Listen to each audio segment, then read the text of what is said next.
Hello and welcome to the newest episode of Insights from Autistic. My name is Arman Khodaei. I'm a 23-year-old individual that was once diagnosed with autism.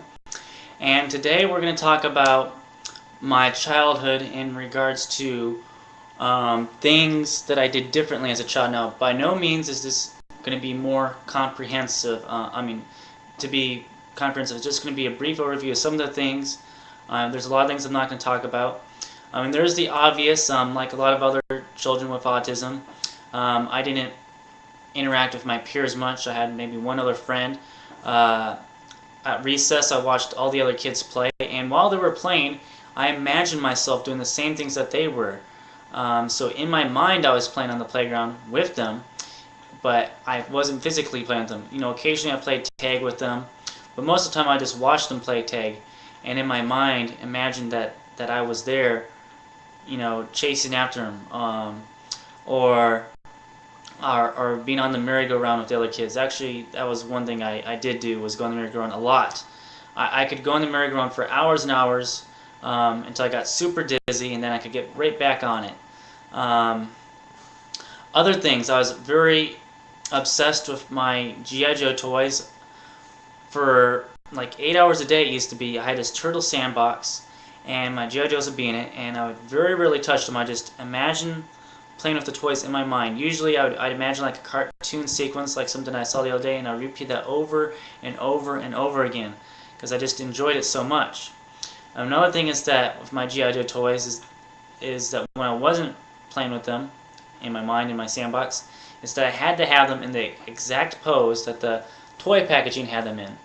And my mom tried to get them to be in this pose, but you know, sometimes it wasn't possible because of the pose on the packaging just isn't feasible for the toys because the pose is as a cartoon, whereas the toys are plastic. And so I was very obsessed about that, about the way that they were, and just the way that they had to be. And if they weren't perfect, then I have a huge temper tantrum. As well as that when I was in the bathtub, I had my Deep Six figure.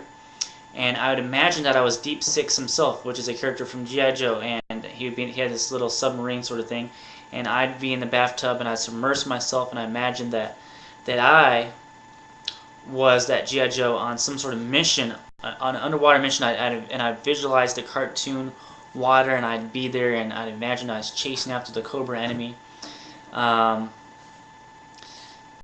As well, moving on, some other things of interest.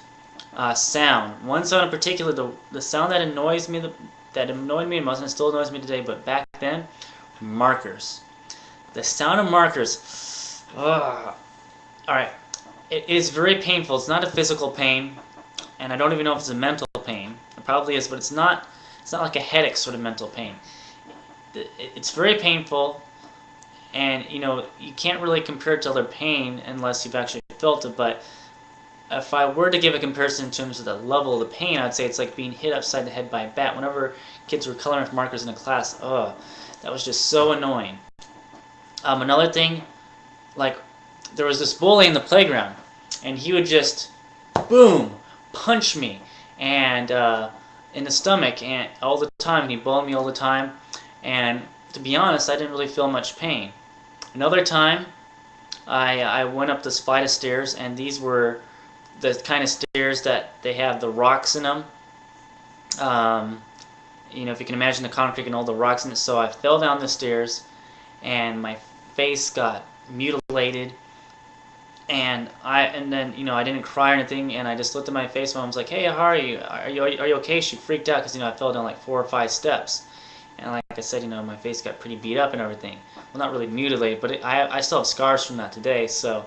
And I was like, I looked at my face, and I'm like, yeah, I'm good, you know, and I didn't cry, I really didn't feel much pain. It was a little bit painful, but I mean, someone falling down 4 or 5 steps of that concrete plus the rocks, that this, you know, tear up one's face, you know, you would think that would be painful, but to me it wasn't all that painful. Another thing, now I really don't consider this to be necessarily an autistic sort of thing, but I'm going to bring up a thing with sexuality. When I was in the 2nd grade, the only friend I had, or one of my only friends, he was a next door neighbor. He came over one day, and we were just playing around, and we decided to take off our pants, and his parents got really freaked out about that. You know, they were afraid that I was, you know, had tendencies towards the same sex and all that, and they're afraid that he was the same way, and we're in the 2nd grade and we're all innocent and all that.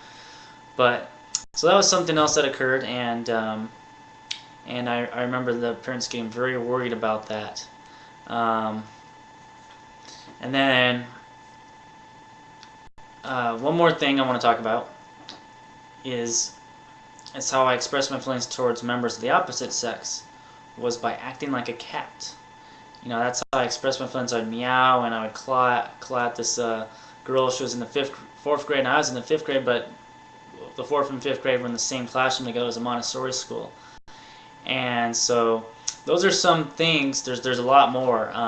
They're just not coming to me right now. But those are some of the aspects that might have been different for me as an autistic child growing up. So if you have any questions about my childhood or like how I viewed the world differently when I was growing up, just drop a message down there, and I'll get back to you. And also, if you want me to talk about a particular topic for the next video, just let me know. Feel free to message me. Have any questions, just let me know. Thank you, and have an extra tabulous day. Thank you.